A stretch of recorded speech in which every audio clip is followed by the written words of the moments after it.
Hi there, and welcome to today's Quentin Carpenter Nature of Flowers Photoshop tutorial. Today I'm going to show you how to do one of these ink splash double exposure portrait effects. As you can see here, we've got a face and we've got ink that's been dropped into water to create this really wonderful, colourful, sort of blobby effect. It's a really popular double exposure technique to show you, and I'll talk you through it step by step as we go along. Okay, first thing we're going to need to do is have a picture of a face, and you can see there's a profile photograph here. And what we will need to do then is to make this picture black and white. So we'll go Image, Adjustments, Black and White, click OK. We'll then go Adjust the Levels, so Image, Adjustment, Levels. We will make sure we get the blacks black and the whites white, as I've shown you in other tutorials.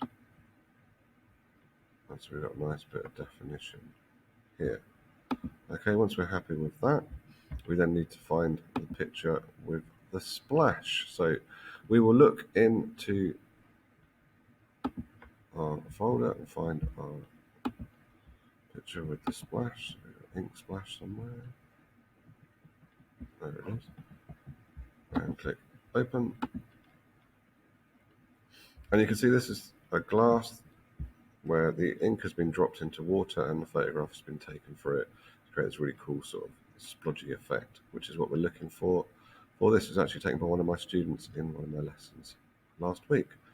So once we've got this, we need to place it into our edit. So the best way to do that is to go to our edit and go File, Place Embedded, find the picture that we've just opened, and click Place.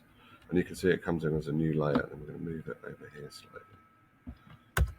Okay, so these are the two things we need. We're going to rasterize both of the layers so we can edit them. So if we right click on the layer and hit Rasterize Layer, and if we right click Rasterize Layer, we will also need one more layer which we'll put underneath, which we will do first. So we need a nice gradient, so we're going to use some grays. So we're going to use our color picker here to get a gray, and then we're going to have white. We're going to go to the gradient tool here, and we are going to draw a gradient across the background the other way, so we've got a nice background to work on. Then we're going to open up the picture of the face, and we're going to start to work out which areas we need to mask, which will be a fair bit of it actually. So we're going to go to the black paint here, we're going to use the paintbrush, make sure it is soft edged, and we're going to start masking out some of the back of the portrait around here, like so. Once we've done that and we're happy, we're going to have a look at the layer with the ink splash on, and again we're going to do some masking on this one. So we're going to add a layer mask here, which is the layer mask button. We're going to use the black and the paintbrush. We're going to start to mask out some of this so we get the face back to where we want it. We start to blend in, and the trick with double exposure photography and how it works really well is to have the right two pictures that fit together. So experiment with that first before you just sort of start throwing stuff together. And then we will now explore any more masking that we need to do, maybe a little bit around the edges here, little bits in here. And then we're going to change the layer mode. So we're going to click on the layer with the ink splash on it here. We're going to adjust the modes, and we're going to try out different variations. So dissolve won't work. Darken is quite effective, but not what we want. Multiply could work, but it's a bit dark still. Color burn, not today. And color dodge is very effective sometimes, but doesn't work with this one. Overlay can work sometimes. It's always my go-to layer mask mode. But today we're actually going to use pin light because it creates this really cool lit up effect. And once we've got that, we can experiment with little bits of opacity and experiment with that as well.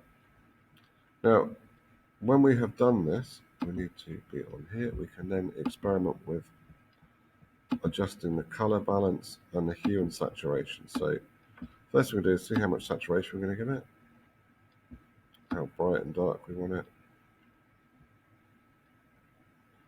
like so, and we want to change the colors. quite like the reds. Click OK, and then we need to do a little bit more masking on the layer underneath. So we go back to the layer mask, go back to our tool, and then we start to fade in some more of these bits. So we have more of a paint splattery effect. And we'll go back to the one that I'm basing this on. You can see, yeah, it's a little bit lighter, so we're going to go back over here. I'm just going to lighten out some of this a bit more. Use a bigger brush to get more of a blurred effect, like so. And we're going to experiment a little bit more with that opacity. And yeah, there we go. We've got our ink and face splash effect. Okay, I hope you've enjoyed watching this tutorial. If you have, there are more tutorials of a similar nature over on my channel. If we go to the playlists, I have a whole playlist all about portraiture and doing these sorts of edits. So I'll show you the playlist over here. You can see we've got text portraits, we've got blending stuff with cats, we've got the classic double exposure, we've got this really weird Omen Bloomfield one where you've got a face pointing one way and then the other. We've got many other examples of really cool edits, including one that I was really pleased with is the smoke effect. It's a similar technique and it creates a sort of smoky effect on there. So you can experiment with that. So if you're interested in any of these, pop along to that playlist and have a look at it. And on this one as well, one other thing that we could experiment with is looking at, like I said earlier, changing that hue.